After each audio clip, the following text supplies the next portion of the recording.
Welcome, welcome, welcome, my Be Health Empowered family, to another episode of Excuse Me, Doctor. My name is Dr. Melissa Clark. Please call me Dr. Mel. I am just happy to be here with y'all today. It's February, it's Love Month.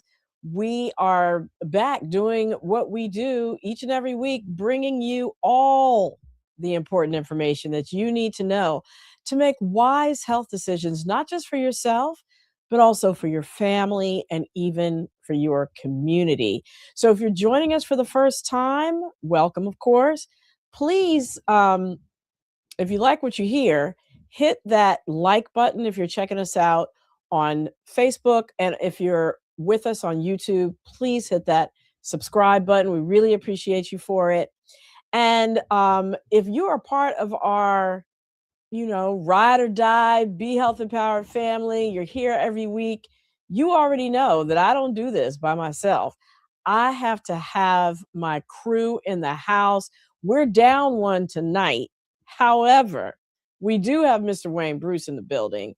And for those of y'all who know Lila, send her love. She will be here. Send her some back love. with us soon. Yes. We are yes, sending yes. Lila some love, Dr. Mel. We are. Absolutely. Absolutely. Yeah. I just, came out of the workout phase of my day, getting together. Right. Getting together here. Got the hat on. I decided to go Rocky style. Decided to run up the steps of my home. And did you drink raw eggs this morning too? No. Okay, that would be good. no. Yeah, not good. drinking raw eggs. I don't know. I don't know if that's gonna fit into being health empowered or not. Not gonna help. But I'm glad that you're out there running. Keep it warm while you run, and setting a great example for our and setting a great family. example and coming in here and getting ready for this topic look, it's February. Valentine's Day was last weekend. I mean, depending on when you're watching this, it's Love Month. That's right. For you, for everyone. And I hope everybody had a beautiful Valentine's Day weekend. I do too. Yeah, I do. So what's the topic? Is the topic we got tonight is the right topic for this month, don't we? Yes, it is. We are talking about women's sexual health, the kind that starts with how you love yourself, how you use your voice, and who you are sharing your body with. We are going to get into it tonight. No holds barred. And look, and for real, as a guy, I'm speaking as a guy because I can only speak as a guy, right? Some of the topics we're going to hit on are ones that couples may need to avoid. So fellas, don't get nervous. This is not a setup. Wayne wouldn't set you up. This is an assist, right?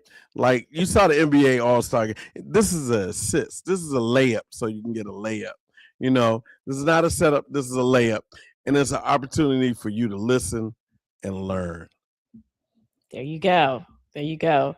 Be like President Obama, catch the ball and take it from there. Right. Right. That NBA. We're going to have enough time talking about, NBA All-Stars thing. There you go. So, we're talking about all the things having to do with women's sexual health, communication, protection, pleasure, and how to normalize uncomfortable conversations, because we got to do it.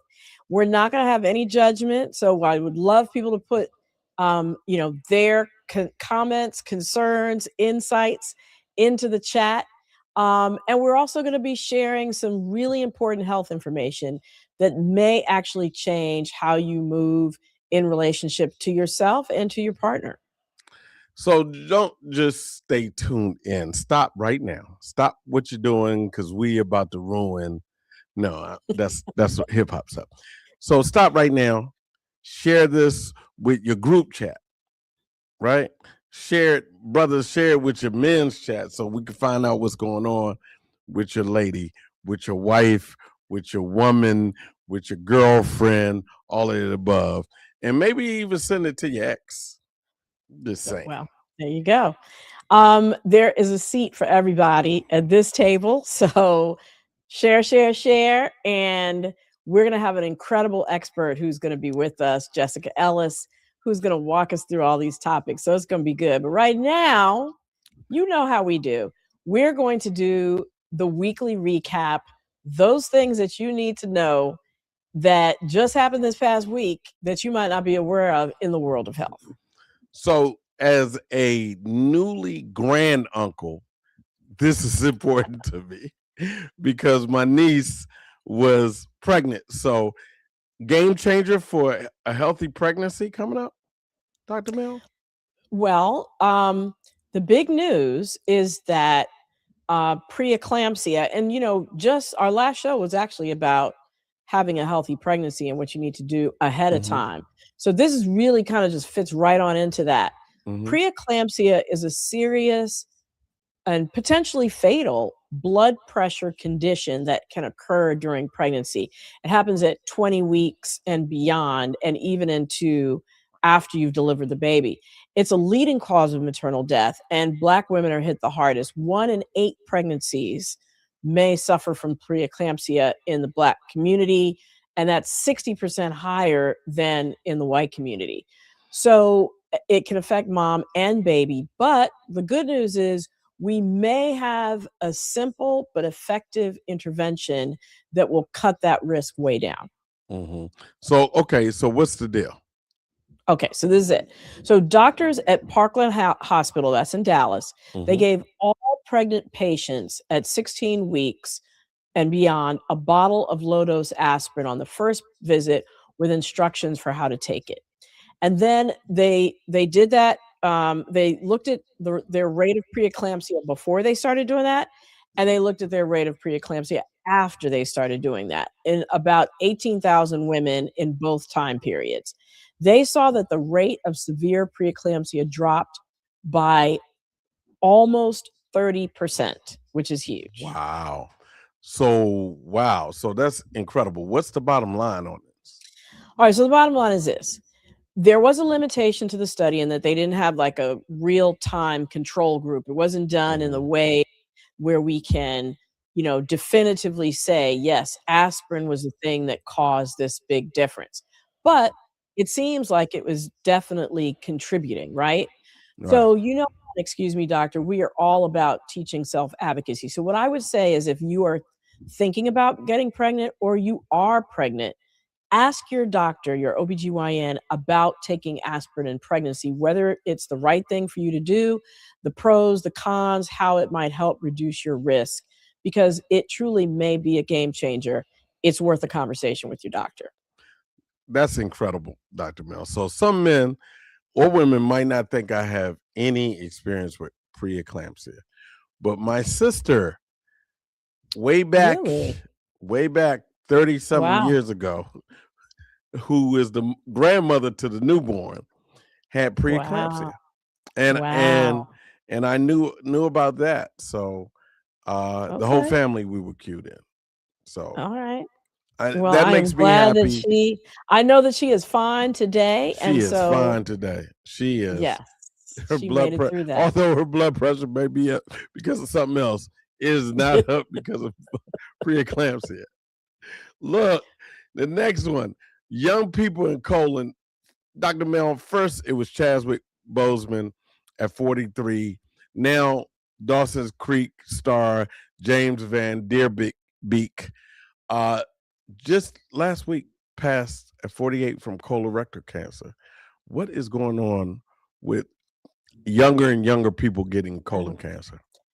It's terrible, but unfortunately, colorectal cancer isn't just a disease of older people anymore. It's now the leading cause of cancer death for Americans under age 50.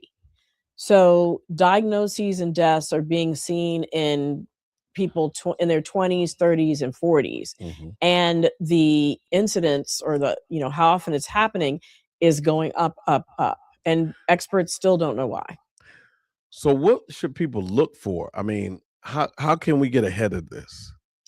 So, if you see like over several days that you start to have blood in your stool, a change in your bowel habits, the consistency of your bowels become different, like thin, Mhm.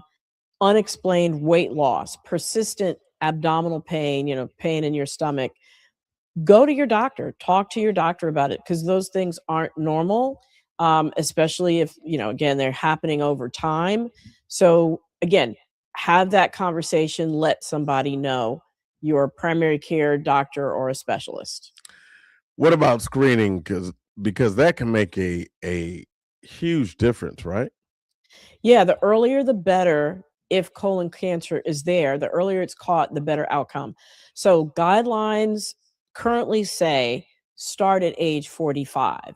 But Mhm. that might not be early enough, again, to catch these symptoms. So if you do see that you have symptoms, or importantly, if you have a family history of colon cancer, you should talk to your doctor about the right age to start screening. I have a family history. I actually started at 40 years old Oh with wow. colon cancer screening. So have that conversation. Have that conversation. Everybody get checked, man. Just Yep. just go to your doctor. It's pretty simple. Just go to your doctor. So look, want to tackle a subject near and dear to my heart, right? GLP-1s bringing back pirates disease. R matey. It seems like everybody is on Ozempic or Monjaro Yeah, trying to lose weight. Hey it man, does. I don't look. I ain't got no problem with anybody on a GLP-1. I started my journey last week. Like I started Wow. my yeah. It's Okay. just not. All right. It's just not. Well, this is a timely story then. I Yeah. think for you and for, thousands and thousands and thousands of people who are on Ozempic or Mounjaro or Zepbound, any of the GLP-1 new, medications that are Mm-hmm. people are taking for diabetes, for weight loss, for any number of reasons. Um, we know that these medicines really suppress your appetite, but most of the researchers have never really tracked what people are actually eating when they're on these medications. It turns out that they may be missing key nutrients that help prevent a disease that we thought was long gone, but a lot of pirates suffered from it, called scurvy. And it's a vitamin deficiency that can lead to bleeding gums, other complications, can even be fatal, actually. I want to say R matey one more time. It's just so skinny doesn't mean healthy. Not even close. Studies show that over 20% of people on GLP-1s developed vitamin deficiencies within a year. Mm-hmm. And and they also looked at people who were going for surgery, Mm-hmm. nearly, just for any reason, who were on GLP-1s, and about 40% of them, that's a lot, 4 in 10 people who are on GLP-1s were malnourished. So, Wow. So scurvy, the pirate's disease, is a lack. We were taught in school was a lack of vitamin C, that's right? right, and it's preventable by eating a balanced diet. No one should be on medications without, having a nutrition consult or a nutrition support, to So help make sure they're getting the right nutrients. so that's the fix. That's the fix, I Yes. guess. Referrals to dietitians from day 1 if you're being put on a GLP-1. So again, talk to your doctor, make sure they're getting you that nutrition referral. Most insurances pay for it. And if not, the doctor themselves should be counseling you about, how to balance your diet, what you should be, what's a non-negotiable in terms of what you should be eating, even if your appetite is low. So I'm going to say it again for the people in the back, as Lila would say. GLP-1s may help you lose weight, but they do not replace food, Right. nutrients, or common sense. So you Well got to said. Well wise up. said. I can say things every now and then. All right. Well, good. Well, thank you for walking us through the recap. We're going to see you back very shortly, Wayne. But we are now going to move into our main segment, which is about women's sexual health.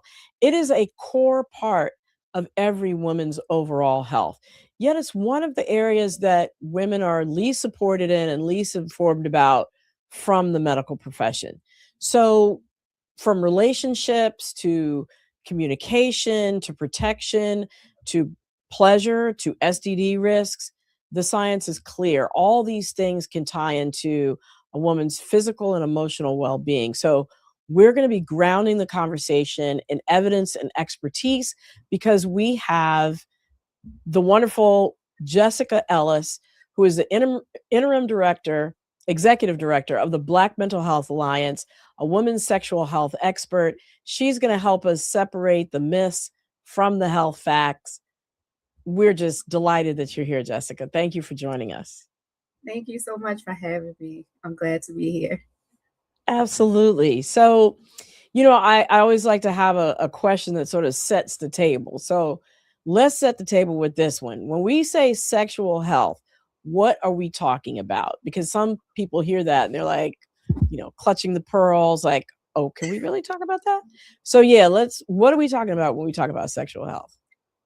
So, being someone who has I've worked in sexual health for over 17 years, and anytime it's mentioned, it's like, oh no, it's very taboo even now today. Mhm. And so, when we're talking about sexual health, we're talking about holistic health, mind, body, and spirit, because intimacy impacts all of those things. And I would also say that sexual health includes consent, avoiding being pressured or coercion, and healthy communication. Mhm. Not just knowing your status. So sometimes when people hear sexual health, it's like, oh, when's the last time you've been tested? STIs, HIV, things Mhm. like that. But it's really, you have to look at it from a holistic perspective. Right. It's not just about disease prevention or diseases transmission. There's a lot more to it. And I think we're going to get into a lot of what that is. So let's start even before we get to the bedroom, right? Or the couch or wherever we're getting intimate. Why does sexual health actually start with us as women and not necessarily with the person that we are intimate with? I would say we are responsible for our own bodies, period. We are responsible for honoring our bodies, respecting our bodies, loving our bodies. And it's important that before we even get to the bedroom, that we are comfortable and confident enough to have these conversations around sex before we even sleep together. No, asking someone about their status, when the last time they have been with someone, whether they protected themselves. So it really is, the responsibility starts with you. It is not the responsibility of someone else. Now, do they take part in that when you go beyond that? Sure, but it really just starts with you. Right. And it starts with our own healthy respect for ourselves and what we will and will not accept, and the confidence to have those conversations, like you said, that ensure that we only get into situations that align with what we're comfortable with. Right. Mm. So, what does a healthy relationship look like, with your own body, especially for maybe women who weren't raised to talk about sex or feel sexually open? What does that healthy relationship with your own body look like, since it starts with you? Um, this is so, it just reminds me of growing up, and especially being from a family where we really don't talk about it. You just know the basics. Right. When it comes to sexual health, I knew physically, like, oh, I need to go to the doctor, I need to get my regular GYN or physicals, but I did not know or understand sexual health. And mom, if you're watching this, you did the right thing. Don't worry. You told me the basics. I found the job where I learned more about it. It's fine. I Mhm. I Look, understand. ditto. I had the mechanics of how it worked, but maybe not the whole overall picture, right? But it's really loving your body without shame, without silence, being able to speak up and, ask the hard questions, have the hard conversations, because they can be uncomfortable, especially when you're not used to talking about it, or you feel very uncomfortable if you have, you know, negative experiences around sex, and or just having a conversation, bringing it up with someone that you are partner with, or potentially having an intimate relationship with. Right.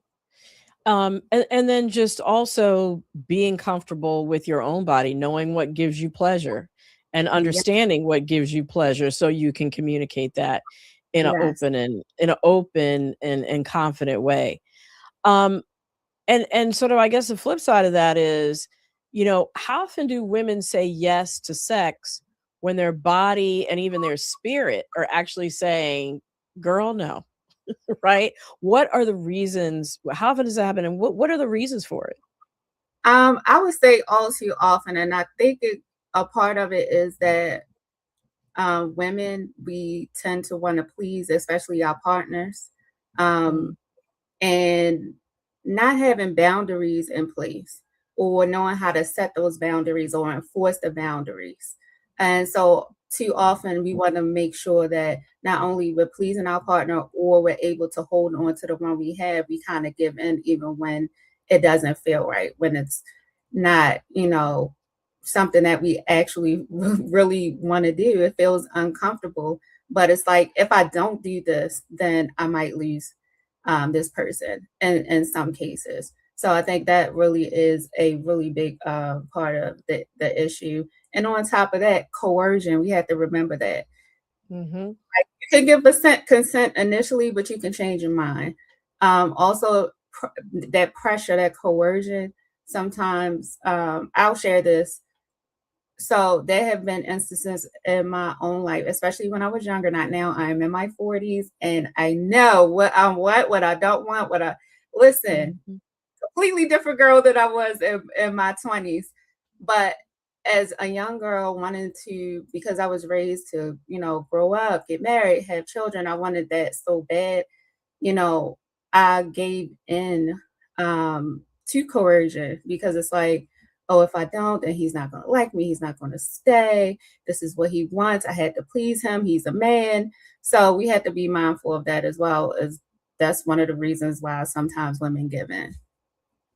No, that makes perfect sense. And I mean, I know for myself, I'm not the same girl that I was in my 20s.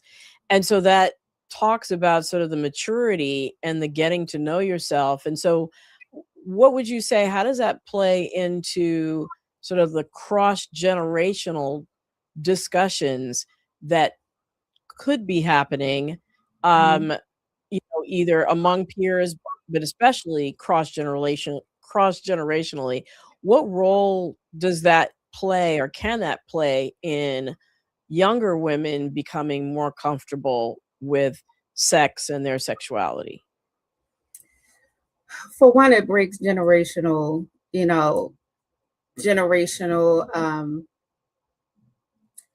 I don't want to say curses or anything like that, but it really stops us from making, or younger women from making the same mistakes. If they don't have Mhm. to go through the same thing that previous generations have gone through, then, why should they? So I use my niece as a perfect example. She's 20, she's off in college, at Bowie State. There's boys everywhere. She's an AKA, love you, babes. And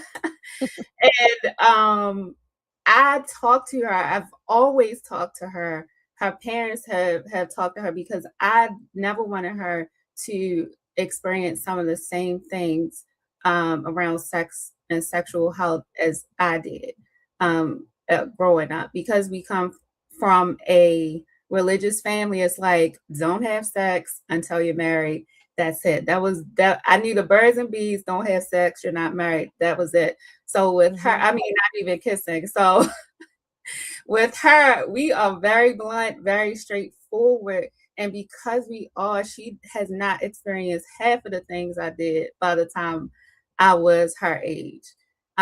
Just it, Wonderful.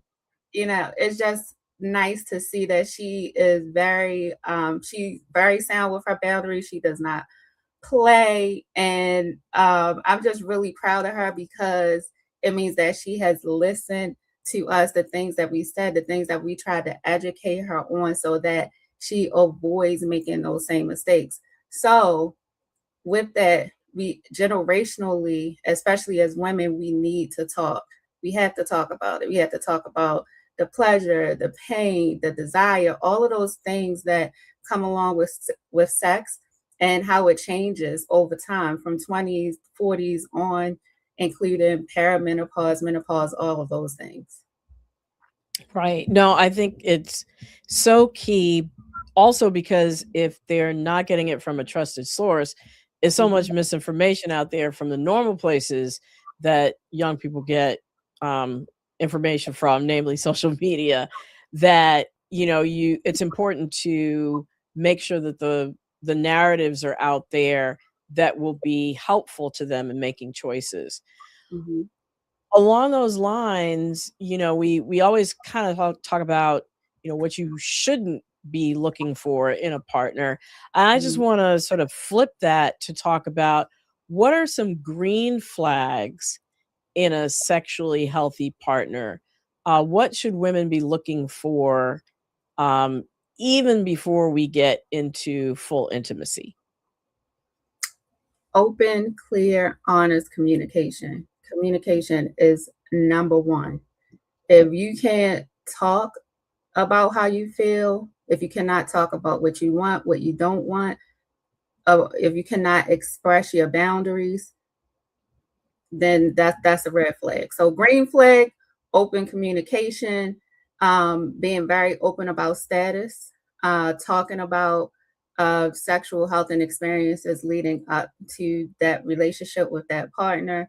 And I also love when partners, and from speaking from my standpoint, where men say, "Hey, let's go get tested," or when they ask me, "Hey, when's the last time you've been tested?" That's a huge green flag, because Mhm. usually there's some pushback, or I've experienced like, "Oh, what are you trying to say? Are you trying to say that I have something?" They become very defensive. So green flags, they're all for it. They want to talk about it. They want to hear and know what you want and what you desire, and they're all ready to. I asked to see. I want to see the pay. I want to see the results from the doctor. How long ago was Mhm. this? Right, right. So if they are willing and they're upfront, like, "Hey, yeah, here it is. This is the last time I've been tested. Here are my results. You can get it in the little portals now. Hey, I'll send a screenshot, even though sometimes you can't really trust those things. But the point is, Yeah. is that when's the last time you've been tested, and do you have proof? That's what I need to see. And if It he's it all should have their name in the same screenshot as the results. Right, yeah, name, right. I need all your information, name, date of birth. I need it all. I need the blood results. Right. Uh, and not just some of the things, because some people just show like, "Oh, I had gonorrhea, chlamydia testing." Well, where is the HIV testing? I need to know. I need all of it listed out. Right, So right. green flags, your partner is all for talking about it. So since you're bringing up STDs, let's talk about why women are more biologically vulnerable to STDs than men. Can you break that down for us, please? Yes. So women, our sexual organ, the vagina, is internal, for one. Second, it is dark, moist tissue. It is the breeding ground for bacteria, viruses. And, that on top of that, when we are sleeping with a man and there is semen involved, it stays there for hours. That prime time for whatever wants Mhm. to grow there, right?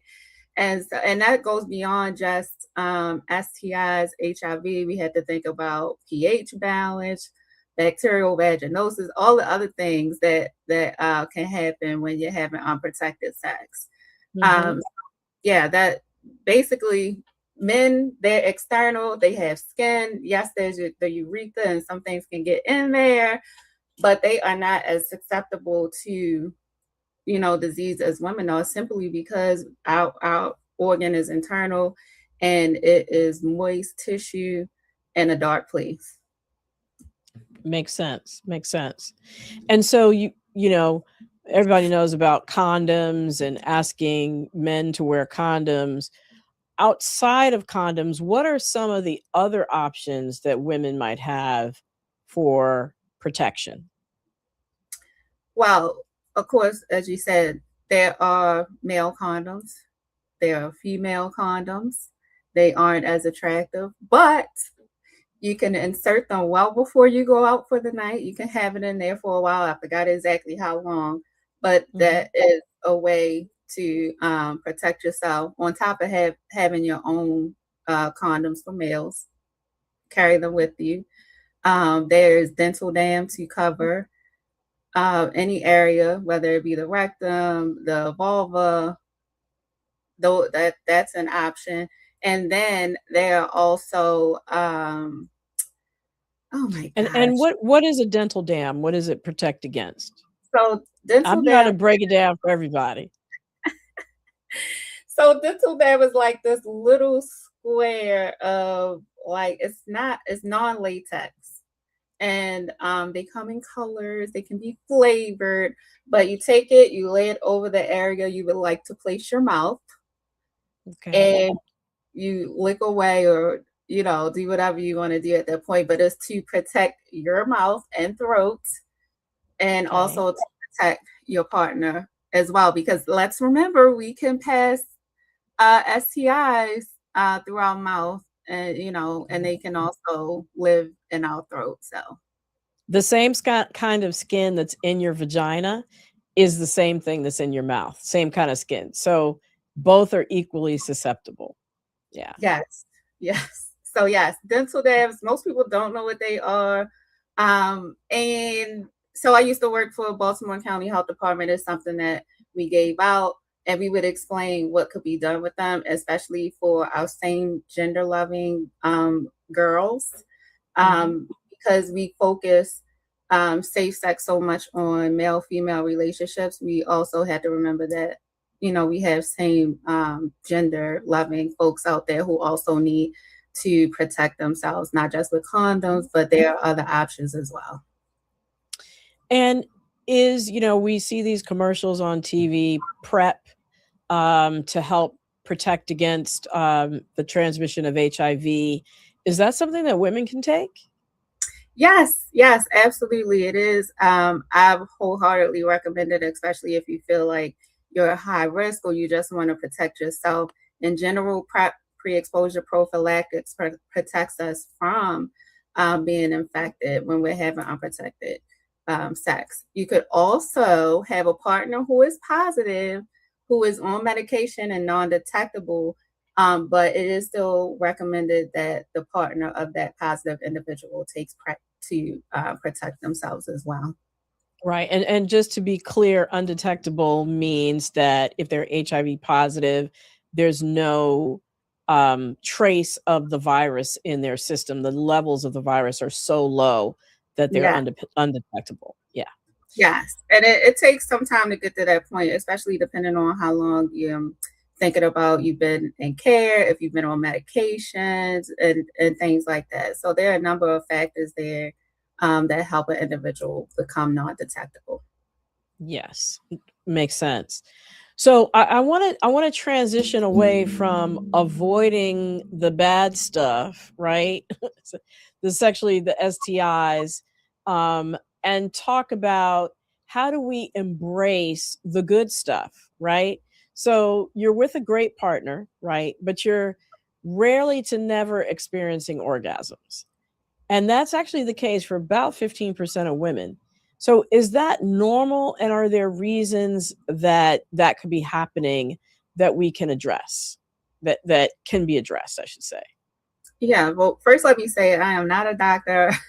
I cannot provide any clinical responses to that. However, I can say that some of the things that we do know is that there are a number of factors such as physical and emotional, um, with trauma around sex, shame, fear, things like that, that can impact our desire.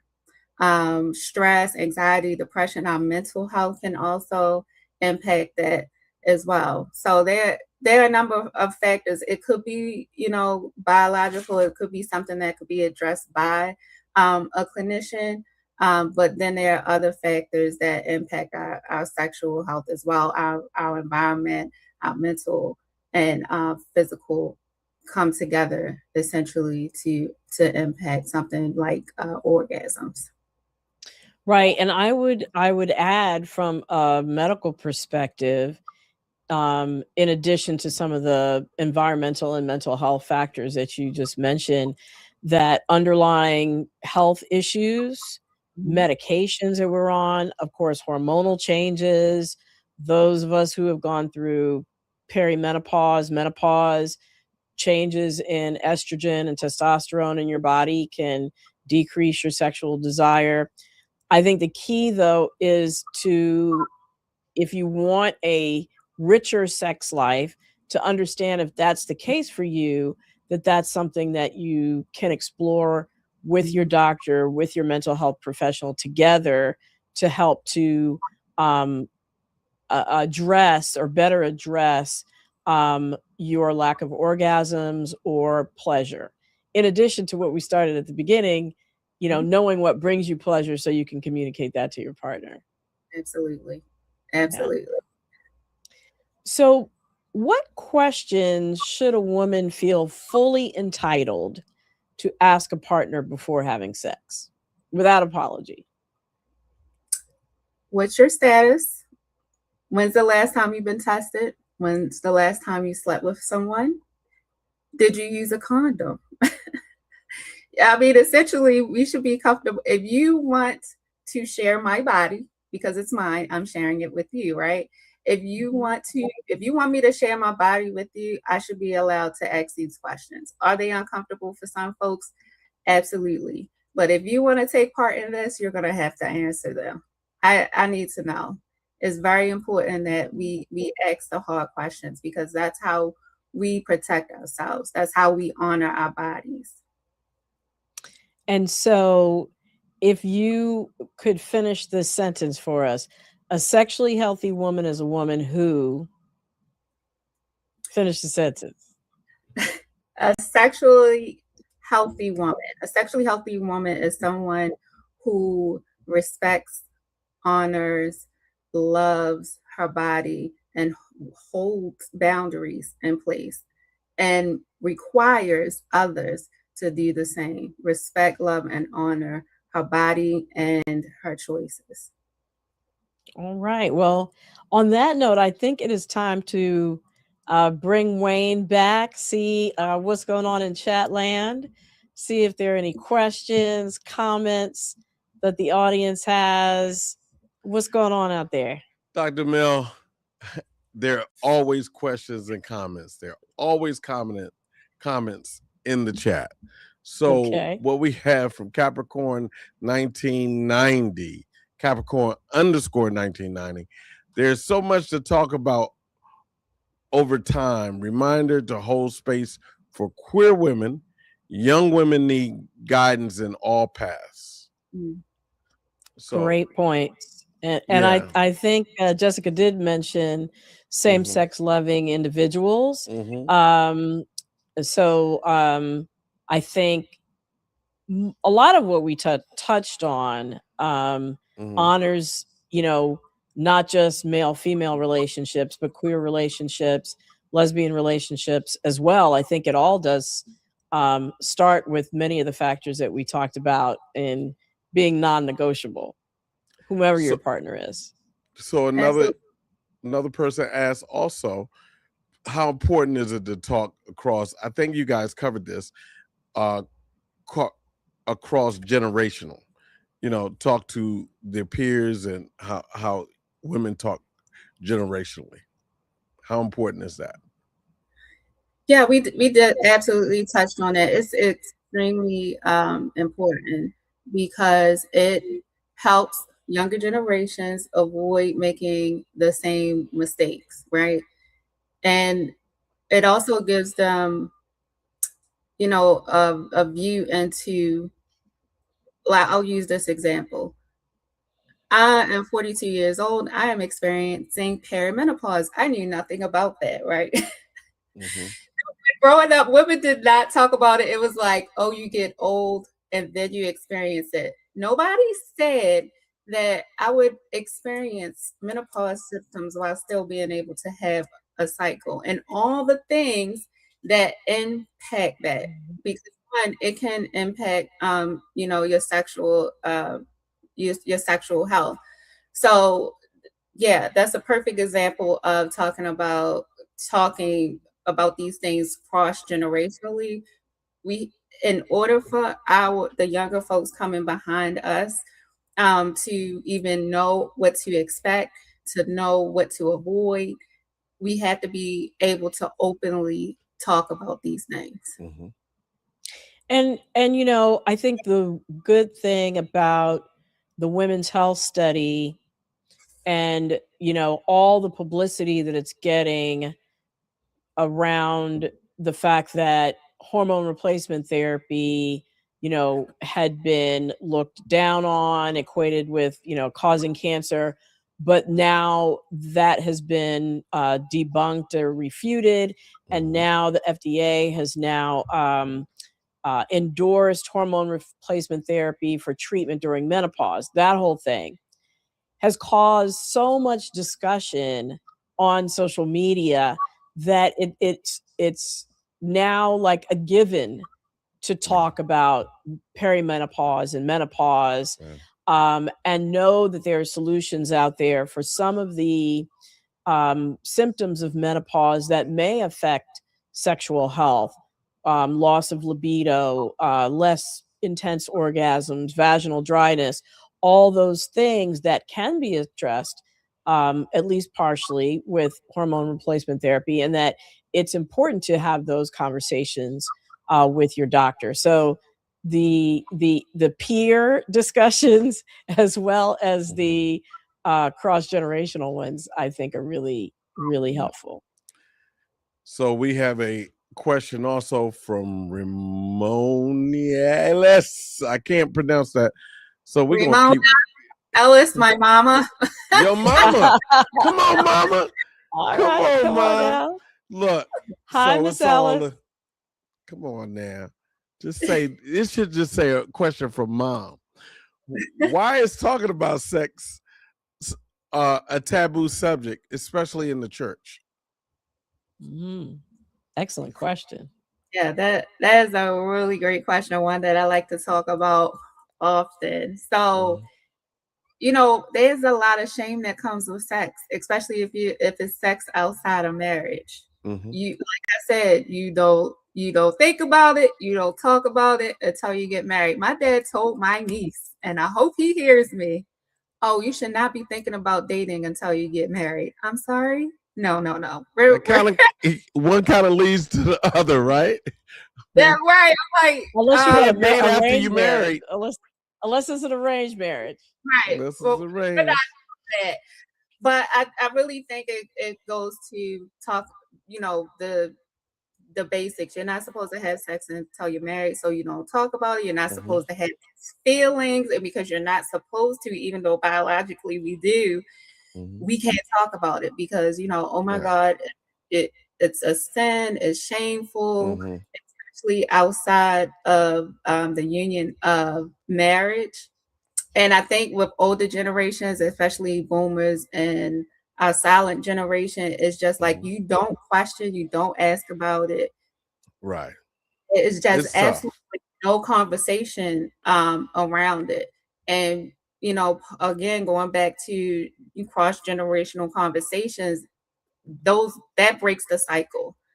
Having those conversations, even a peer conversation, breaks the cycle because not having enough knowledge around sex and what healthy sexual relationships look like, it could turn out a number of ways. And, Just that's disempowered. not Right.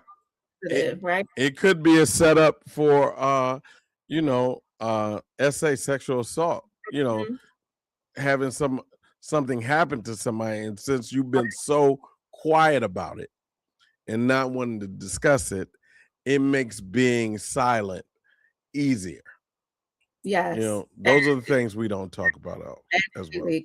Carrying that shame and not really even knowing what happened, Mhm. so yeah, it's important that So, we have so those. I got a question for them brothers. Since I'm here standing in the gap for all brothers, how do we let our sisters know that speaking up about their needs isn't killing the mood?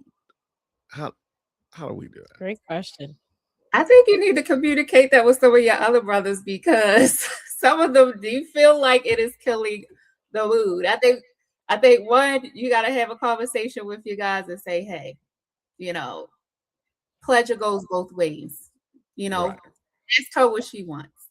You know, Mhm. See what she wants, what she doesn't want, what she likes, what she Mhm. desires. Go into detail. You want it to be a pleasurable experience for both parties or all parties involved. Right. We So do. yeah, it. I don't know. I'm just putting it back on the guys. I'm sorry. You I put it. think maybe from my experience is usually like, what do you mean? You don't like this. You don't enjoy it. What are you trying to say? And that's not the case for all guys. We know that, but Mhm. I think that's a conversation that men should have amongst each other. Okay, Jeff chimes in. There are good brothers out there who want to be healthy and respectful to their woman partner. They want to know, what should men understand about women's sexual health and orgasms that we often get wrong? What should we know that we often get wrong about your That's bodies and about another sex? great question. They That keep really is. coming. We got Jeff is out there. So shout out to Jeff. I do want to touch on orgasms because Dr. Mel did mention that, sometimes women, have difficulty orgasming. I do want to say that sometimes it's not always the man. It's just the woman's body. It may not be set up, and whatever's causing it, she cannot orgasm for whatever reason. Again, like I said, there's a number of reasons. But so it's not that she isn't enjoying it. It could be, but that's not always necessarily the case. Also, understanding that women's bodies go through cycles, not just the our menstrual cycle, but we have other things that happen that impact our sexual health, our pH balance, all of those things. And Dr. Mal, I guess you could chime in a little bit more on that. Yeah, absolutely. The time of month affects your desire, and also then possibly your orgasm. I also think too, let's get really basic, just anatomy.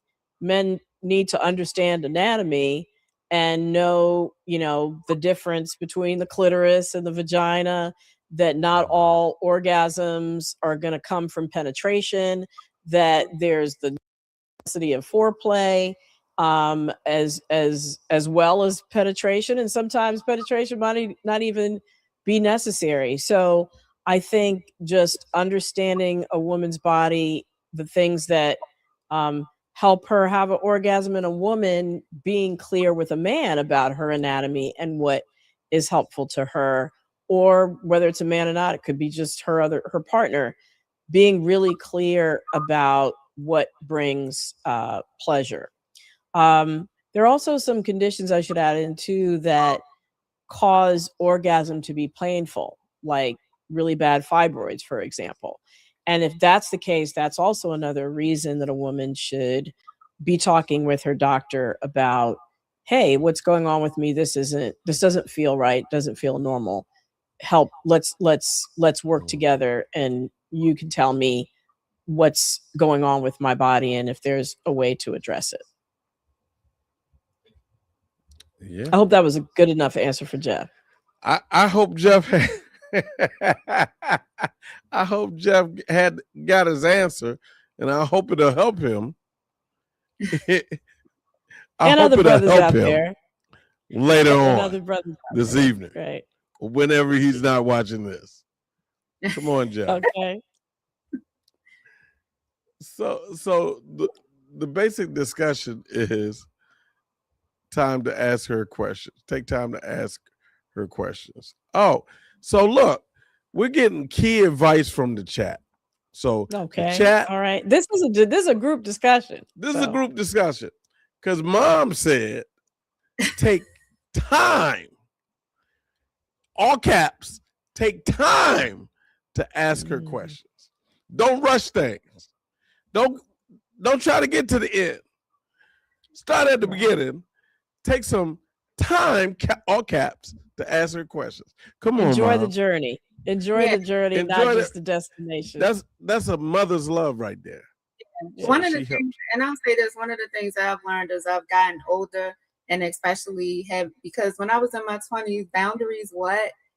Oh, you don't like that? Okay, I can change it. Now it's like, this is what it is. You either like it or you don't. But one of my rules is that 3 months, and you could go however long you want, but 3 months before we can hug. I don't want you to kiss me. None of that. And the reason why is because I really believe that by time, if you're dating, this is for people who are dating. If you are dating by month 2, you already know whether that person is going to stick around or not, or at least I do. I already know whether I like this person, whether they're going to stick around or whatever. But usually by month 2, 1.5 months, I'm good.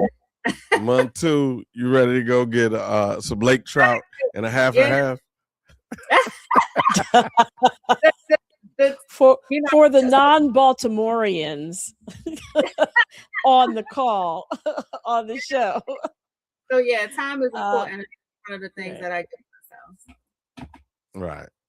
Those are Baltimore delicacies.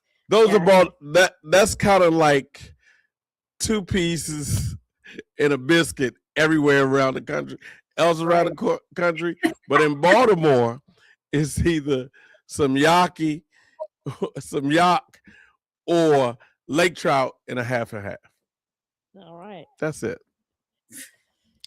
And somebody said, yep, no one night stands, and cuddling is the best. All right. I love what the chat is giving. Dr. Mel, wonderful. What do you have?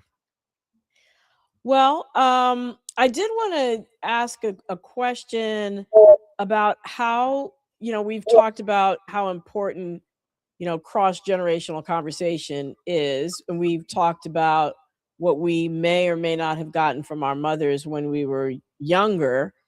What is the right age to talk to a girl or start talking to girls about their sexual health?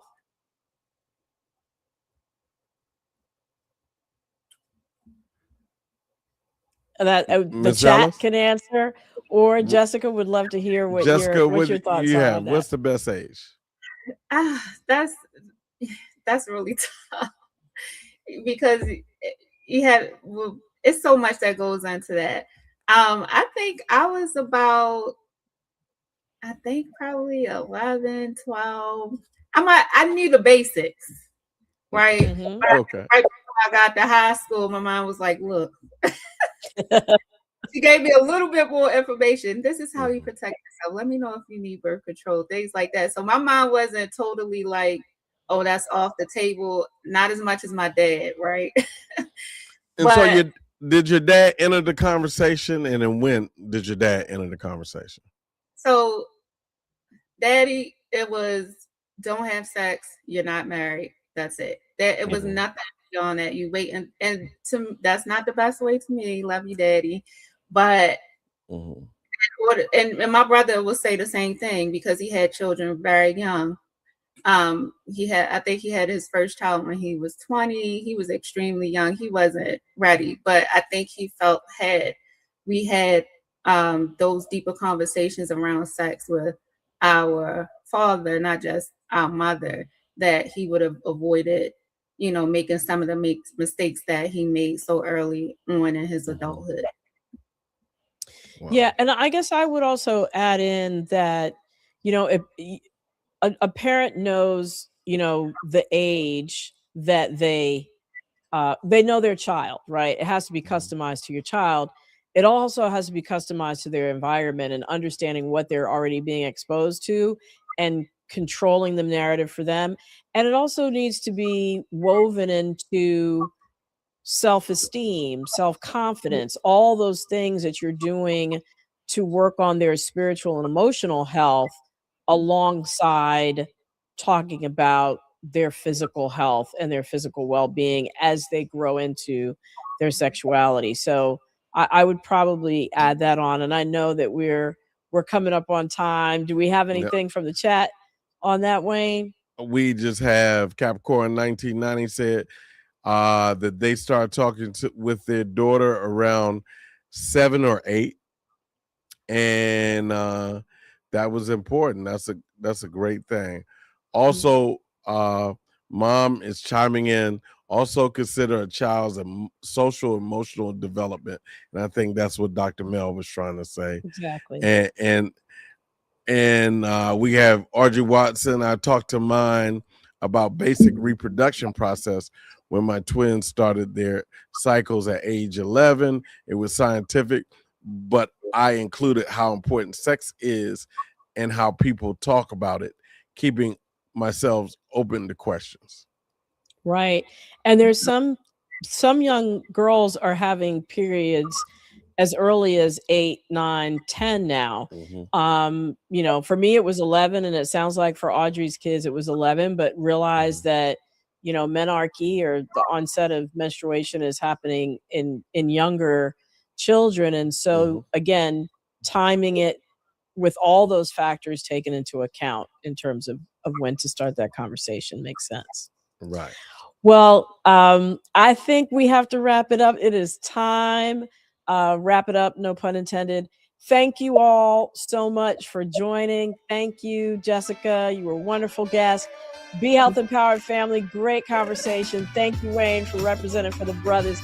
Until we see you again, remember, be wise, be well, and be health empowered. Thanks for joining.